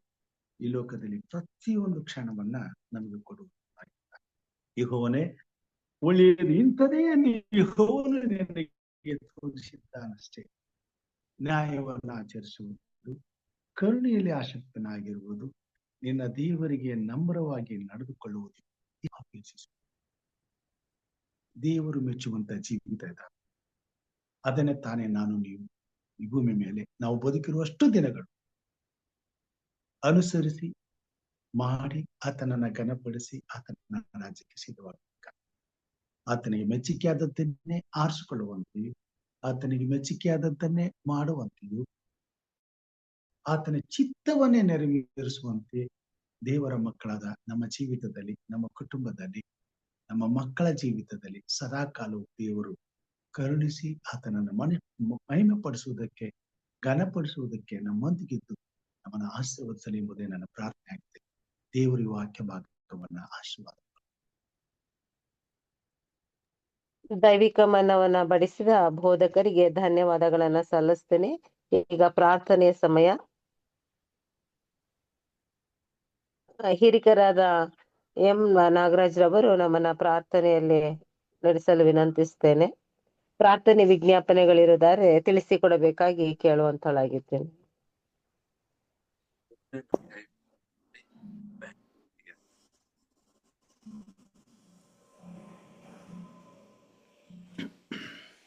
ಪ್ರಾರ್ಥನೆ ಮಾಡಿ. Sister, pray for Jasmine and his daughter, son, newborn baby. Okay. Rajapakya ಅಜ್ಜಿಯನ್ನ ಕಳ್ಕೊಂಡಿದ್ದಾರೆ, ಅವ್ರ ಕುಟುಂಬಕ್ಕೋಸ್ಕರ ಪ್ರಾರ್ಥನೆ ಮಾಡಿ. ಸ್ಪೆಷಲಿ ರೂತ್ ಅವರ ಫ್ಯಾಮಿಲಿ, ನಮ್ಮ ಚಿಕ್ಕಮ್ಮ ರೂತ್ ಅವರು, ಮಾದಯ್ಯ ಅವರ ಫ್ಯಾಮಿಲಿ, ಅವ್ರ ಮಕ್ಕಳು, ಮತ್ತೆ ಸ್ವಾಮಿದಾಸ್ ಅವರು, ಸೊ ಅವ್ರ ಕುಟುಂಬ ಎಲ್ಲ ತಾಯಿಯನ್ನ ಕಳ್ಕೊಂಡಿದ್ದಾರೆ, ನಮ್ಮ ಅಜ್ಜಿ ಅವರು. ಸೊ ಆ ಕುಟುಂಬಕ್ಕೋಸ್ಕರನು ಪ್ರಾರ್ಥನೆ. ಕಿರಣ್ ಸರ್ ಅವರದು ಅಜ್ಜಿಯವರು ಅನ್ಸ್ತದೆ, ನಮ್ಮ ಕೊಳೆಗಾಲ ಪ್ರಿನ್ಸಿಪಲ್ ಕಿರಣ್ ಸರ್. ಹೌದು ಹೌದು ಹೌದು. ಯಾರು ಸರ್? ಇನ್ನೊಂದ್ಸರಿ ಹೇಳಿ. ರೂತ್ ಅವರು. ಓಕೆ. ಇನ್ನೊಬ್ರು ಮಾದಯ್ಯ ಗೊತ್ತಿಲ್ಲ, ಅವ್ರ ತಾಯಿ. ಯಾರು? ಇವರು ಪಾಸ್ಟ್ ಜಾನ್ಸನ್ ಅವ್ರು ಹೇಳಿದ್ರಲ್ಲ, ಅವರು ಯಾರಿದ್ರ? ಅವರೇ. ಓಕೆ, ಸರಿ. ಮತ್ತೆ ಇನ್ನೊಬ್ರು ನ್ಯೂ ಬಾರ್ನ್ ಮಗು. ಸರ್, ನನ್ನ ಮಗಳು, ಗುಡ್ ಮಾರ್ನಿಂಗ್ ಸರ್. ನನ್ನ ಮಗಳಿಗೆ ಬಾಯ್ ಬೇಬಿ ಆಗಿದೆ. Okay, congratulation madam, congratulation. ದೇವರು ಒಳ್ಳೇದು ಮಾಡಲಿ. ಓಕೆ ಸರ್, ಪ್ರಾರ್ಥನೆ ಮಾಡೋಣ. ಸರ್ವ ಸೃಷ್ಟಿಕರ್ತನೆ, ಕೃಪಾ ಸಂಪೂರ್ಣನೆ, ಯುಗ ಯುಗಾಂತರಗಳು ಜೀವಿಸುವಂಥ ಜೀವ ಸ್ವರೂಪನಾದ ನಮ್ಮ ತಂದೆಯೇ, ಈ ಉದಯ ಕಾಲದಲ್ಲಿ ಕರ್ತನೆ, ನಿನ್ನ ಮಕ್ಕಳಾದ ನಾವು ಚಿಕ್ಕ ಗುಂಪಾಗಿ ಕೂಡಿ, ಒಂದು ಕುಟುಂಬವಾಗಿ ಕೂಡಿ ನಿನ್ನನ್ನು ಘನಪಡಿಸುವ ಹಾಗೆ, ನಿನ್ನನ್ನು ಗೌರವಿಸುವ ಹಾಗೆ ಕೃಪೆ ಮಾಡಿದೆ. ನಿನಗೆ ಸ್ತೋತ್ರ ಸಲ್ಲಿಸ್ತೇವೆ ಕರ್ತನೆ. ಸ್ವಾಮಿ, ಇದು ಮಾನವರಾದಂಥ ನಮ್ಮ ಕರ್ತವ್ಯ ಕರ್ತನೆ. ನೀನು ನಮ್ಮನ್ನು ಅದಕ್ಕಾಗಿ ಆರಿಸಿಕೊಂಡಿದ್ದಿ, ಅದಕ್ಕಾಗಿ ನಿನಗೆ ಸ್ತೋತ್ರ ಸಲ್ಲಿಸ್ತೇವೆ ಕರ್ತನೆ. ಕೃಪೆ ಸ್ವಾಮಿ, ಕಳೆದ ರಾತ್ರಿಯೆಲ್ಲ ನಮ್ಮನ್ನು ಜೊತೆಯಲ್ಲಿದ್ದು ನಮ್ಮನ್ನು ನಡೆಸಿದ್ದಿ, ಪರಾಂಬರಿಸಿದ್ದಿ, ಸಂರಕ್ಷಿಸಿದ್ದಿ, ಸುಖವಾದ ನಿದ್ರೆಯನ್ನು ದಯಪಾಲಿಸಿಕೊಟ್ಟು ಮತ್ತೊಂದು ಹೊಸ ಜೀವನವನ್ನು ನಮ್ಮ ಜೀವಿತದಲ್ಲಿ ಉಂಟು ಮಾಡೋದಕ್ಕಾಗಿ ನಿನಗೆ ಸ್ತೋತ್ರ ಸಲ್ಲಿಸ್ತೇವೆ ಕರ್ತನೆ. ಈ ಸೌಭಾಗ್ಯವನ್ನು ನಮಗೆ ದಯಪಾಲಿಸಿಕೊಡೋದಕ್ಕಾಗಿ ನಿನಗೆ ಸ್ತೋತ್ರ ಸಲ್ಲಿಸ್ತೇವೆ ಕರ್ತನೆ. ಈ ಮುಂಜಾನೆಯಲ್ಲಿ ಕರ್ತನೆ ಬಂದಂಥ ನಿನ್ನ ವಾಕ್ಯಕ್ಕೋಸ್ಕರ ನಿನಗೆ ಸ್ತೋತ್ರವನ್ನು ಸಲ್ಲಿಸುವ ಕರ್ತನೆ. ಈ ವಾಕ್ಯಗಳು ನಮ್ಮ ಇಂದಿನ ಆತ್ಮಿಕ ಜೀವಿತಕ್ಕೆ ಉಪಯೋಗವಾಗಿ ನಾವು ಅದನ್ನು ನಮ್ಮ ಹೃದಯಗಳಲ್ಲಿ ಇಟ್ಟುಕೊಂಡು ಅದನ್ನು ಪರಿಪಾಲಿಸುವ ಹಾಗೆ, ನಿನಗೆ ಸಾಕ್ಷಿಯಾಗಿ ನಿಲ್ಲುವ ಮಕ್ಕಳಾಗಿ ನಾವು ಜೀವಿಸುವ ಹಾಗೆ, ನಿನ್ನ ಅನ್ಯೋನ್ಯತೆಯಲ್ಲಿ ನಾವು ಬೆಳೆಯುವ ಹಾಗೆ, ನಿನ್ನ ವಾಕ್ಯದ ಬೆಳಕಿನಲ್ಲಿ ಸ್ವಾಮಿ ನಾವು ನಡೆಯುವ ಹಾಗೆ ನಮ್ಮನ್ನು ಬಲಪಡಿಸು, ನಮ್ಮನ್ನು ಚೈತನ್ಯಗೊಳಿಸಬೇಕೆಂದು ನಿನ್ನ ಬಿಡ್ತೀವಿ ಸ್ವಾಮಿ. ಕೊಟ್ಟಂಥ ವಾಕ್ಯಗೋಸ್ಕರವಾಗಿ ಮತ್ತೊಮ್ಮೆ ನಿನಗೆ ಸ್ತೋತ್ರವನ್ನು ಸಲ್ಲಿಸ್ತೇವೆ ಕರ್ತನೆ. ವಿಶೇಷವಾಗಿ ಕರ್ತನೆ ವಾಕ್ಯವನ್ನು ತಂದಂತಹ ಬೋಧಕರಂಥ ಎಂ ರಾಜವ್ರಿಗೋಸ್ಕರ ಪ್ರಾರ್ಥನೆ ಮಾಡಿ ಸ್ವಾಮಿ. ಅವ್ರ ಮೂಲಕವಾಗಿ ಕರ್ತನೆ ಅನೇಕ ವಿಷಯಗಳನ್ನು ನಮ್ಮ ಎತ್ತಿಗೆ ಮಾಡಿಕೊಟ್ಟಿದ್ದೀನಿ ನಿನಗೆ ಸ್ತೋತ್ರ ಸ್ವಾಮಿ. ಅವರ ಸೇವೆಯನ್ನು ಆಶ್ರಯಿಸು, ಅವ್ರ ಕುಟುಂಬವನ್ನು ಆಶ್ರಯಿಸಪ್ಪ ಸ್ವಾಮಿ. ಈ ಒಂದು ಎಚ್ಚರವಾಗಿದ್ದು ಪ್ರಾರ್ಥಿಸಿ ಕಾರ್ಯಕ್ರಮವು ಯಶಸ್ವಿಯಾಗಿ ನಡೆಸಿಕೊಳ್ಳುವ ಹಾಗೆ ಸ್ವಾಮಿ ನಮ್ಮೆಲ್ಲರನ್ನ ಪ್ರೇರೇಪಿಸೋದಕ್ಕಾಗಿ ನಿನಗೆ ಸ್ತೋತ್ರ ಸಲ್ಲಿಸ್ತೇವೆ ಕರ್ತನೆ. ಮುಂದಿನ ದಿನಗಳಲ್ಲಿಯೂ ಸ್ವಾಮಿ ನಾವು ಇದೇ ರೀತಿಯಾಗಿ ಕೂಡಿ ಬರುವ ಸೌಭಾಗ್ಯವನ್ನು ನಮಗೆ ದಯಪಾಲಿಸಿಕೊಡು. ನಿನ್ನ ಆಶೀರ್ವಾದವನ್ನು ಹೊಂದುವಂಥ ಸೌಭಾಗ್ಯವನ್ನು ದಯಪಾಲಿಸಿಕೊಡಬೇಕೆಂದು ನೀವು ಬೇಡ್ತೀವಿ ಸ್ವಾಮಿ. ಇದುವರೆಗೂ ನಾವು ಪ್ರಾರ್ಥನೆ ಮಾಡಿದಂಥ ಎಲ್ಲ ಮನವಿಗಳನ್ನು ಸ್ವಾಮಿ ನೀನು ಕೇಳಿದ್ದಿ. ನಿನ್ನ ಚಿತ್ತಕ್ಕನುಸಾರವಾಗಿ ಉತ್ತರವನ್ನು ದಯಪಾಲಿಸಿಕೊಟ್ಟಿದ್ದಿ. ಅದಕ್ಕಾಗಿ ನಿನಗೆ ಸ್ತೋತ್ರ ಸಲ್ಲಿಸ್ತೇವೆ ಕರ್ತನೆ. ಕೃಪೆಯ ಸ್ವಾಮಿ, ನಿನ್ನ ಹೆಸರಿನ ಮೂಲಕವಾಗಿ ಸ್ವಾಮಿ ಅನೇಕರಿಗೆ ಸ್ವಸ್ಥತೆಯನ್ನು ದಯಪಾಲಿಸಿಕೊಟ್ಟಿದ್ದಿ. ಅದಕ್ಕಾಗಿ ನಿನಗೆ ಸ್ತೋತ್ರ ಸಲ್ಲಿಸ್ತೇವೆ ಕರ್ತನೆ. ಎಲ್ಲರ ನಂಬಿಕೆಯನ್ನು ನೀನು ಬಲಪಡಿಸಿದ್ದೆ. ಅದಕ್ಕಾಗಿ ನಿನಗೆ ಸ್ತೋತ್ರ ಸಲ್ಲಿಸ್ತೇವೆ ಕರ್ತನೆ. ಸ್ವಾಮಿ, ಈ ದಿನವೂ ಕೂಡ ಅನೇಕರನ್ನ ನಿನ್ನ ಮುಂದೆ ನಾವು ಜ್ಞಾಪಕ ಮಾಡ್ತೇವೆ ಕರ್ತನೆ. ಅನೇಕರು ಅನೇಕ ರೀತಿಯ ಬೇರೆ ಬೇರೆ ರೀತಿಯ ಕಷ್ಟ ಸಂಕಟಗಳಲ್ಲಿ ಕಾಯಿಲೆಗಳಲ್ಲಿ ಸ್ವಾಮಿ ಇರುವಂಥ ಸಮಯದಲ್ಲಿ ಕರ್ತನೆ ಸ್ವಾಮಿ ನೀನು ಘನವೈದ್ಯನು. ವಿಶೇಷವಾಗಿ ನೀನು ಆರಿಸಿಕೊಂಡಂಥ ಮಕ್ಕಳು ಸ್ವಾಮಿ ಅವರು ನಿನ್ನ ಮೇಲೆ ಭರವಸೆ ಇಟ್ಟಿದ್ದಾರೆ ಕರ್ತನೆ. ಸ್ವಾಮಿ ಈ ಮಕ್ಕಳಿಗೆ ಬೇಕಾಗುವಂಥ ಸೌಖ್ಯವನ್ನು ದಯಪಾಲಿಸಿಕೊಡಪ್ಪ. ಅವರು ನಿನ್ನನ್ನು ಬೇಡವರಾಗಿದ್ದಾರೆ, ನಿನ್ನ ಬಳಿಗೆ ಬಂದಿದ್ದಾರೆ ಸ್ವಾಮಿ. ಅವರನ್ನು ನಿರಾಶೆಗೊಳಿಸದೆ ಅವರೆಲ್ಲ ಅವಶ್ಯಕತೆಗಳನ್ನು ಪೂರೈಸಪ್ಪ ಸ್ವಾಮಿ. ಅವರೆಲ್ಲ ಕೊರತೆಗಳನ್ನು ನೀಗಿಸಪ್ಪ ಸ್ವಾಮಿ. ಅವರಿಗೆ ಆರೋಗ್ಯವನ್ನು ದಯಪಾಲಿಸಿಕೊಡು ಸ್ವಾಮಿ. ಅವರು ನಿನಗೆ ಸಾಕ್ಷಿಯಾಗಿ ನಿಲ್ಲುವ ಮಕ್ಕಳಾಗಿ ಅವರನ್ನು ಆಶ್ರಯಿಸಪ್ಪ ಸ್ವಾಮಿ. ನಿನ್ನಲ್ಲಿ ಭರವಸೆ ಬಿಟ್ಟು ಹೌದು ನಮ್ಮ ಸ್ವಾಮಿ ನಮ್ಮ ಜೊತೆಯಲ್ಲಿದ್ದಾನೆ ಅಂತಕ್ಕಂಥ ಅವ್ರು ನೆನಪಿಸಿಕೊಳ್ಳುವಾಗೆ ಅವ್ರ ಜೊತೆಯಲ್ಲಿರಿ ಸ್ವಾಮಿ. ಹೇಗೆ ನೀವು ಇಸ್ರಾಯೇಲರ ಜೊತೆಯಲ್ಲಿ ಅಗ್ನಿಸ್ತಂಭವಾಗಿ ಮೇಘಸ್ತಂಭವಾಗಿದ್ದೀವೋ ಅದೇ ರೀತಿಯಾಗಿ ಕರ್ತನೆ ಈ ಮಕ್ಕಳ ಜೊತೆಯಲ್ಲಿ ನೀನು ಸದಾಕಾಲ ನಿನ್ನ ಪ್ರಸನ್ನತೆ ಅವರ ಜೊತೆಯಲ್ಲಿ ಇರಲಿ ಸ್ವಾಮಿ. ವಿಶೇಷವಾಗಿ ಕರ್ತನೆ ಈ ಸಮಯದಲ್ಲಿ ಕರ್ತನೆ ತಮ್ಮ ಬಂಧುಗಳನ್ನ ಕಳೆದುಕೊಂಡಿರುವಂಥ ಈ ಕುಟುಂಬಕ್ಕೋಸ್ಕರ ಪ್ರಾರ್ಥನೆ ಸ್ವಾಮಿ. ಮಾದಯ್ಯವರು, ರೂತ್ ಅವರು ಹಾಗೂ ಸ್ವಾಮಿದಾಸ್ ಅವರ ಕುಟುಂಬ, ಈ ಕುಟುಂಬದಲ್ಲಿ ಆಗಿರ್ತಕ್ಕಂಥ ಈ ಒಂದು ಸನ್ನಿವೇಶವನ್ನು ಇನ್ನೂ ಬಲವನ್ನಾಗಿದೆ ಕರ್ತನೆ ಸ್ವಾಮಿ. ಈ ಕುಟುಂಬನ ಸಂತೈಸಪ್ಪ ಸ್ವಾಮಿ. ಹೌದು ಸ್ವಾಮಿ, ಇಷ್ಟು ವರ್ಷಗಳ ಕಾಲ ಅವರಿಗೆ ಜೀವಿಸಲಿಕ್ಕೆ ಅವಕಾಶವನ್ನು ದಯಪಾಲಿಸಿಕೊಟ್ಟಿದ್ದೆ ಕರ್ತನೆ. ನಿಮಗೆ ಸ್ತೋತ್ರ ಸ್ವಾಮಿ. ಅವರ ಹೆಜ್ಜೆ ಜಾಡನ್ನು ಅವರ ಮಕ್ಕಳು ಮೊಮ್ಮಕ್ಕಳು ಅವರ ನೆಂಟರಿಷ್ಟರು ಪಾಲಿಸುವ ಹಾಗೆ ಅವರನ್ನು ಆಶ್ರಯಿಸಪ್ಪ ಸ್ವಾಮಿ. ಆ ಒಂದು ದುಃಖವನ್ನು ಕರ್ತನೆ ಅವರು ಭರಿಸಿಕೊಳ್ಳುವ ಹಾಗೆ ಸಾಂತ್ವನವನ್ನು ನೀಡು. ನಿನ್ನ ಕೃಪೆ ಅವರ ಮೇಲೆ ಕರ್ತನೆ ಸ್ವಾಮಿ. ನೀನು ಬರುವಂಥ ಸಮಯದಲ್ಲಿ ಮತ್ತೆ ಅವರನ್ನು ಕಾಣುವಂಥ ಭಾಗ್ಯವನ್ನು ಕೊಡ್ತೀನಿ ಎಂಬುದಾಗಿ ನೀನು ಹೇಳಿದಿ, ವಾಗ್ದಾನ ಮಾಡಿದಿ. ಅದನ್ನು ನಾವು ತಿಳಿದು ಒಬ್ಬರನ್ನೊಬ್ಬರನ್ನು ಸಂತೈಸಿಕೊಳ್ಳುವಾಗೆ ಆ ಪ್ರಿಯ ಮಕ್ಕಳನ್ನು ಸಂತೈಸಬೇಕೆಂದು ನೀನು ಬಿಡ್ತೀವಿ ಸ್ವಾಮಿ. ಅದೇ ರೀತಿಯ ಕರ್ತನೆ ರಾಜೇಶ್ವರ ಕುಟುಂಬದಲ್ಲಿ ಕರ್ತನೆ ಒಂದು ಹೊಸ ಬೆಳಕನ್ನು ದಯಪಾಲಿಸಿಕೊಟ್ಟಿದ್ದಿ. ಮಗುವನ್ನು ಗಂಡು ಮಗುವನ್ನು ಕೊಟ್ಟಿದ್ದಿ. ನಿನಗೆ ಸ್ತೋತ್ರ ಸ್ವಾಮಿ. ಆ ಕುಟುಂಬದಲ್ಲಿ ಸಂತೋಷವನ್ನು ತಂದಿದ್ದಕ್ಕಾಗಿ ನಿನಗೆ ಸ್ತೋತ್ರ ಸಲ್ಲಿಸ್ತೇ ಕರ್ತನೆ. ಮಕ್ಕಳ ಭಾಗ್ಯ ನಿನ್ನದು ಕರ್ತನೆ, ನೀನು ಕೊಟ್ಟಿದ್ದಿ. ಅದಕ್ಕಾಗಿ ನಿನಗೆ ಸ್ತೋತ್ರ ಸಲ್ಲಿಸ್ತೇ ಕರ್ತನೆ. ಆ ಮಗುವಿನ ಮೂಲಕವಾಗಿ ನಿನಗೆ ಮಹಿಮೆ ಉಂಟಾಗಲಿ. ನೀನು ಅವರಿಗೆ ಕೊಟ್ಟಂಥ ಮಾಡಿದಂಥ ಎಲ್ಲ ಮಹೋಪಕಾರಗಳನ್ನ ಈ ದಿನ ನೆನೆಸಿ ನಿನ್ನ ಕೃತಜ್ಞತೆ ನಾವು ಸಲ್ಲಿಸೋದಾಗಿದ್ದೇವೆ. ಮಗುವನ್ನು ತಾಯಿಯನ್ನು ಆಶ್ರಯಿಸು, ಆರೋಗ್ಯವನ್ನು ದಯಪಾಲಿಸಿಕೊಡಬೇಕೆಂದು ನಾವು ನಿನ್ನ ಪ್ರಾರ್ಥಿಸ್ತೇವೆ ಕರ್ತನೆ. ಅದೇ ರೀತಿಯಾಗಿ ಕರ್ತನೆ ಈ ದಿನದಲ್ಲಿ ಕರ್ತನೆ ಯಾರ್ಯಾರು ವಾರ್ಷಿಕೋತ್ಸವವನ್ನು ಆಚರಿಸಿಕೊಳ್ತಿದ್ದಾರೋ, ಯಾರ್ಯಾರು ಹುಟ್ಟುಹಬ್ಬವನ್ನು ಆಚರಿಸಿಕೊಳ್ತಿದ್ದಾರೋ ಅವರೆಲ್ಲರನ್ನ ನಿನ್ನ ಮುಂದೆ ನಾವು ಜ್ಞಾಪಕ ಮಾಡ್ತೇವೆ ಸ್ವಾಮಿ. ಎಲ್ಲರನ್ನ ಆಶ್ರಯಿಸು. ಇನ್ನೊಂದು ವರ್ಷವನ್ನು ಅವರ ಜೀವಿತದಲ್ಲಿ ಕೊಟ್ಟಿದ್ದಿ, ಇನ್ನೊಂದು ಅವಕಾಶವನ್ನು ನೀನು ದಯಪಾಲಿಸಿಕೊಟ್ಟಿದ್ದಿ ಸ್ವಾಮಿ. ನಿನ್ನ ಉದ್ದೇಶ ಅವರ ಮೇಲೆ ಇದಕ್ಕಾಗಿ ನಿನಗೆ ಸ್ತೋತ್ರ ಸಲ್ಲಿಸ್ತೇವೆ ಕರ್ತನೆ. ಆ ಉದ್ದೇಶದಿಂದ ಕರ್ತನೆ ಅವರಿಗೆ ಇನ್ನೊಂದು ವರ್ಷವನ್ನು ದಯಪಾಲಿಸಿಕೊಟ್ಟಿದ್ದಿ. ಈ ವರ್ಷದಲ್ಲಿ ಅವರಿಗೆ ಸ್ವಾಮಿ ನಿನ್ನ ಪ್ರೀತಿ ಕರುಣೆಯಿಂದ ಅವರನ್ನು ಬೆಳೆಸು. ಅವ್ರಿಗೆ ಬೇಕಾದ ಎಲ್ಲ ಅವಶ್ಯಕತೆಗಳನ್ನು ಆರೋಗ್ಯವನ್ನು ಕೊಟ್ಟು ಅವರನ್ನ ಇನ್ನೂ ಅನೇಕ ವರ್ಷಗಳನ್ನು ಕಾಣುವ ಸೌಭಾಗ್ಯವನ್ನು ಅವ್ರಿಗೆ ದಯಪಾಲಿಸಿಕೊಳ್ಬೇಕೆಂದು ನೀನು ಬಿಡ್ತೀವಿ ಸ್ವಾಮಿ. ಕರ್ತನೆ ಈ ಒಂದು ಕಾರ್ಯಕ್ರಮದಲ್ಲಿ ಭಾಗವಹಿಸುವಂಥ ಹಾಗೂ ಈ ಒಂದು ಕಾರ್ಯಕ್ರಮ ನಡೆಸ್ಕೊಂಥ ಎಲ್ಲರನ್ನ ನಿನ್ನ ಕೈಗೆ ಒಪ್ಪಿಸ್ಕೊಳ್ತೇವೆ ಸ್ವಾಮಿ. ಎಲ್ಲವೂ ನಿನ್ನ ಮಹಿಮೆಯೇ ಉಂಟಾಗಲಿ ಸ್ವಾಮಿ. ಈ ಒಂದು ಸಂದರ್ಭದಲ್ಲಿ ಕರ್ತನೆ ಮತಾವರ್ತಿ ಕೂಡಿ ಬಂದು ಎಲ್ಲರನ್ನ ನಿನ್ನ ಕೈ ಒಪ್ಪಿಸ್ಕೊಳ್ತೇವೆ. ವಿಶೇಷವಾಗಿ ಕರ್ತನೆ ನಾಳೆ ನಡೆಯುವಂಥ ಪೂರ್ಣದಲ್ಲಿ ನಡೆಯುವಂಥ ಆ ಒಂದು ಮೀಟಿಂಗನ್ನು, ಆ ಕೌನ್ಸಿಲನ್ನು ನಿನ್ನ ಕೈ ಒಪ್ಪಿಸ್ಕೊಡ್ತೀವಿ ಸ್ವಾಮಿ. ನಾಯಕರನ್ನ ಆರಿಸಿಕೊಳ್ಳುವಂಥ ಒಂದು ಅವಕಾಶವನ್ನು ನಮಗೆ ದಯಪಾಲಿಸಿಕೊಡ್ತೀವಿ ಕರ್ತನೇ. ಸ್ವಾಮಿ, ನಿನ್ನ ಕೃಪೆ, ನಿನ್ನ ಚಿತ್ತವಿದ್ದ ಪಕ್ಷ ಒಳ್ಳೆಯ ನಾಯಕರನ್ನು ನೀನು ಆರಿಸಬೇಕೆಂದು ನಾವು ನಿನ್ನಲ್ಲಿ ಪ್ರಾರ್ಥಿಸುವುದಾಗಿದೆ ಕರ್ತನೇ. ನಿನ್ನ ಭಯಭಕ್ತಿಯಲ್ಲಿ ಇರುವಂಥ ಮಕ್ಕಳನ್ನು ನಿನ್ನ ಸೇವೆಗೆ ಅವರನ್ನು ಉಪಯೋಗಿಸ್ಕೊಳ್ಬೇಕೆಂದು ನಾವು ನಿನ್ನಲ್ಲಿ ಪ್ರಾರ್ಥಿಸುವುದಾಗಿದೆ ಕರ್ತನೇ. ಆ ಒಂದು ಕಾರ್ಯಕ್ರಮವನ್ನು ಆಶ್ರಯಿಸು. ಯಾವ ರೀತಿಯ ಸಮಸ್ಯೆಗಳು, ಸೈತಾನ ಶೋಧನೆಗಳು ಬರದ ಹಾಗೆ ಸುಲಲಿತವಾಗಿ ಆ ಕಾರ್ಯಕ್ರಮವನ್ನು ನಡೆದು ಕರ್ತನೇ ಆ ಒಂದು ನಾಯಕರನ್ನ ಆರಿಸುವಂಥ ಈ ಒಂದು ಕಾರ್ಯಕ್ರಮವನ್ನು ಆಶ್ರಯಿಸಬೇಕೆಂದು ಅವ್ರ ಜೊತೆಯಲ್ಲಿ ಇರು. ನಿನ್ನ ಪ್ರಸನ್ನತೆ ಅವರ ಜೊತೆಯಲ್ಲಿ ಎಂದು ನಿನ್ನ ಬಿಡ್ತೀವಿ ಸ್ವಾಮಿ. ಮನುಷ್ಯರು ಮಾಡುವಂಥ ಎಲ್ಲ ಆಲೋಚನೆಗಳಾಗಲಿ, ಮನುಷ್ಯರು ಮಾಡುವಂಥ ಎಲ್ಲ ತೀರ್ಮಾನಗಳಾಗಲಿ ಯಾವುದು ಸಹ ಬೆಳಕಿಗೆ ಬಾರದ ಹಾಗೆ ನಿನ್ನ ಚಿತ್ತದ ಪ್ರಕಾರವಾಗಿ ಆ ಒಂದು ಕಾರ್ಯಕ್ರಮ ನಡೆಸಬೇಕೆಂದು ನಾವು ನಿನ್ನಲ್ಲಿ ಪ್ರಾರ್ಥಿಸಕತ್ತೇನೆ. ಕೃಪೆ ಸ್ವಾಮಿ. ಅಲ್ಲಿ ಹೋಗುವಂಥವ್ರನ್ನ ಆಶ್ರಯಿಸು, ಅವರ ಪ್ರಯಾಣಗಳನ್ನು ಆಶ್ರಯಿಸು ಸ್ವಾಮಿ. ಮತ್ತೆ ಸುರಕ್ಷಿತವಾಗಿ ಅವರ ಪ್ರಯಾಣವನ್ನು ಬೆಳೆಸುವಾಗೆ ಸುಖಕರವಾದ ಪ್ರಯಾಣವನ್ನು ದಯಪಾಲಿಸಿಕೊಡಬೇಕೆಂದು ನಿನ್ನನ್ನು ಬೇಡವರಾದ ಕರ್ತನೇ.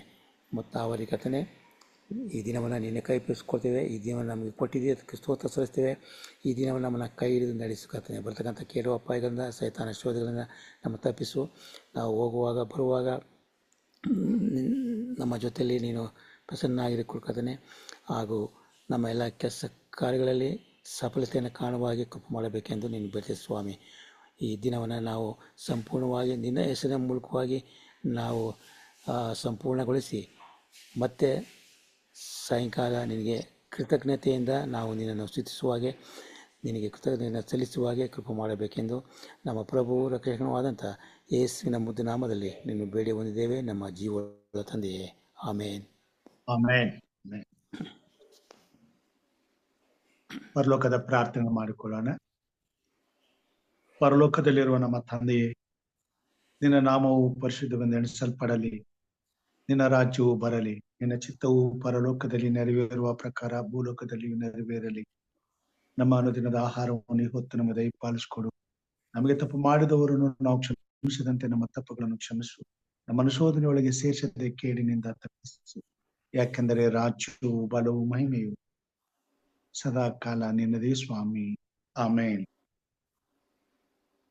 ನಮ್ಮ ತಂದೆಯಾದ ದೇವರ ಪ್ರೀತಿಯು, ನಮ್ಮ ರಕ್ಷಕನಾದಂತ ಯೇಸು ಕ್ರಿಸ್ತನ ಕೃಪೆಯು, ಪರಿಶುದ್ಧಾತ್ಮ ದೇವರ ಅನುನ್ನತೆಯು, ಐಕ್ಯತೆಯು, ಸಹವಾಸವು ಇಂದು ಎಂದು ಸದಾ ಕಾಲವು ಕೂಡಿ ಬಂದಂತ ಮಂದೆಯ ಸಂಗಡ, ಅವರ ಕುಟುಂಬ, ಮಕ್ಕಳು, ಬಂಧು ಬಳಗದ ಸಂಗಡ, ಅವರು ಮಾಡುವಂತ ಸೇವೆ, ಕೆಲಸ ಕಾರ್ಯಗಳ ಸಂಗಡ, ಪ್ರಾರ್ಥನೆ, ವಿಜ್ಞಾಪನೆಗಳ ಸಂಗಡ ಇಂದು ಎಂದು ಸದಾ ಕಾಲ ನೆಲೆಯಾಗಿರ್ಲಿ ಸ್ವಾಮಿ.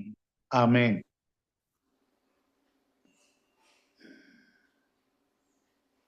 ದೈವಿಕ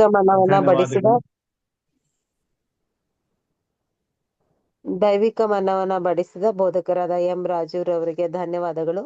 ಪ್ರಾರಂಭದ ಹಾಗೂ ಅಂತ್ಯದ ಪ್ರಾರ್ಥನೆಯನ್ನ ಮಾಡಿದಂತಹ ಸಹೋದರಿಗೂ ಹಾಗೂ ಸಹೋದರರಿಗೂ, ವಿಶೇಷ ಗೀತೆಯನ್ನ ಹಾಡಿದ ಬೋಧಕರಿಗೂ, ಕುಟುಂಬದಲ್ಲಿ ಕೂಡಿ ಬಂದ ತಮ್ಮೆಲ್ಲರಿಗೂ ಧನ್ಯವಾದಗಳನ್ನ ಸಲ್ಲಿಸ್ತೇನೆ. ಮತ್ತೆ ನಾವು ಸಾಯಂಕಾಲ ಕನ್ನಡ ಅಂತಾರಾಷ್ಟ್ರೀಯ ಸಭಾ ಶಾಲೆಯಲ್ಲಿ ಕೂಡಿ ಬರುವ. ಧನ್ಯವಾದ ಬೋಧಕರೇ, ಒಳ್ಳೆ ರೀತಿ ತಿಳಿಸ್ಕೊಟ್ಟಿದ್ರ.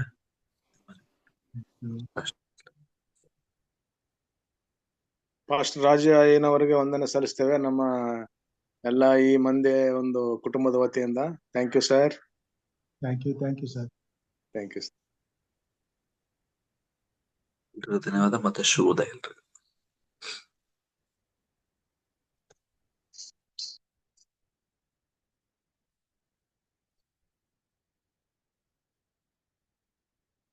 ಧನ್ಯವಾದಗಳೊಂದಿಗೆ ಕೂಟವನ್ನ ಮುಕ್ತಾಯಿಸ್ತೇವೆ. ದೇವರು ನಮ್ಮನ್ನ ಆಶೀರ್ವಾದ ಮಾಡಿ.